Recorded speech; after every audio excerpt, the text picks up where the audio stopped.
You can make a lot of money as a real estate investor, or not. Hi, I'm Chuck Vosberg from Next Home Gulf to Bay, and today I want to talk to you about investment properties, and I want to teach you step by step how to evaluate an investment property, whether you're going to buy it or if it's one you already own and you're trying to decide whether or not to continue renting it or to sell it.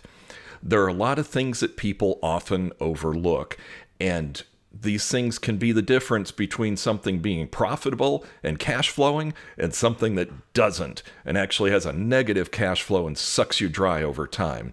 So I want to make sure that you stay on the positive side of this. So let's take a look at how this works.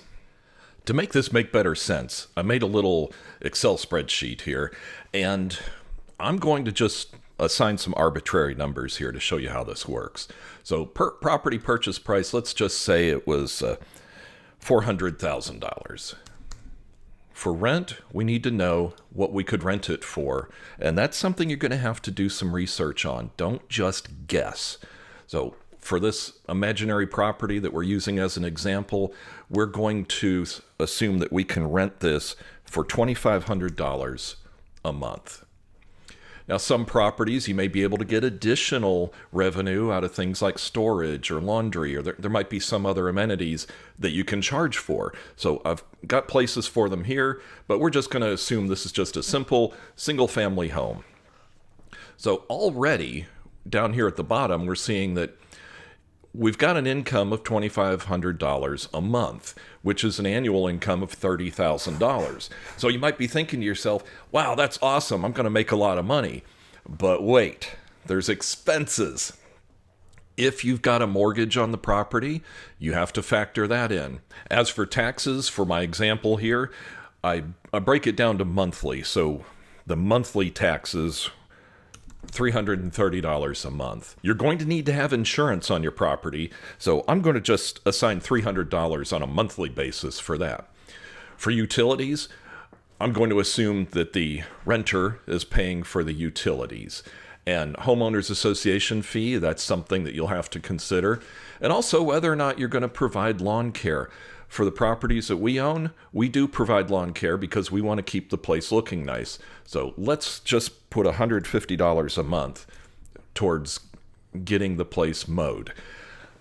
Now, here are some things that people often forget. Capital expenses, that's things like a new air conditioner or a new roof, expensive stuff. We recommend budgeting 7% towards these capital expenses. So that comes out to $14.58 a month in this example. Also, maintenance and repairs. Just the regular repairs, the faucet breaks, or there's maintenance things that have to be done. We recommend having 8% for that, which comes out to a little over $16 a month. If you're using a manager, the management fees, you definitely want to factor that in.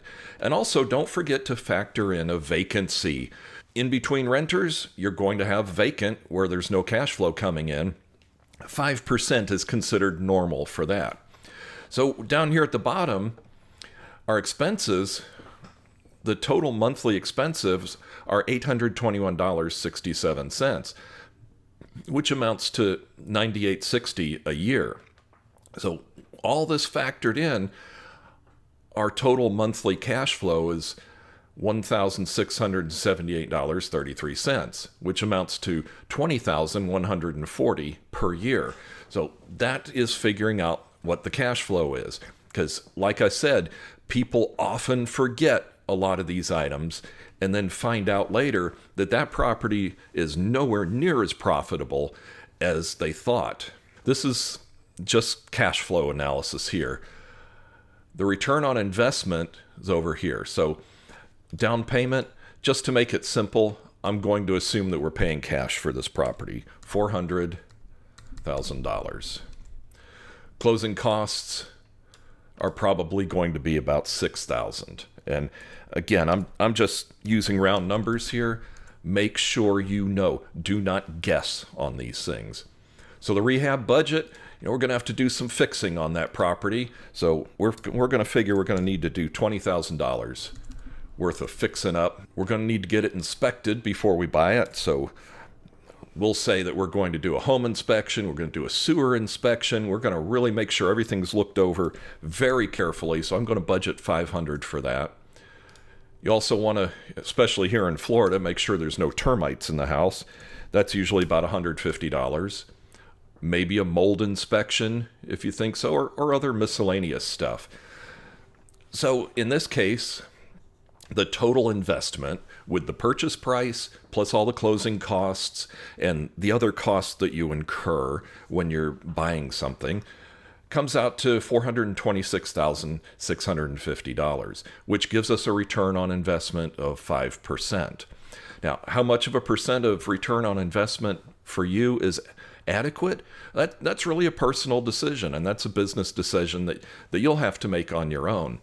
But now we know that on this example property, we know that it's got a pretty healthy cash flow and it's got a good return on investment. So this is something you need to know. If you want this little chart thing to fill out, I'm happy to send it to you. Just let me know, give me your email address, and I'll send it on over to you. It's just that easy. Now, I want to caution you, don't make big real estate decisions based solely on what you've seen in this video. Real estate is something that you can make a lot of money or you can lose a lot of money, and you need the help of a professional. So contact a professional who knows about real estate investments and get advice from them so you know exactly what you're getting into. Now, if you've got questions or want to talk about anything, just ask. We will tell you anything you want to know. No strings attached. We put humans over houses. And that's not just a motto for us. That's how we do business. So I hope you enjoyed the video today. And thank you so much for watching. You have a real nice day. Bye-bye.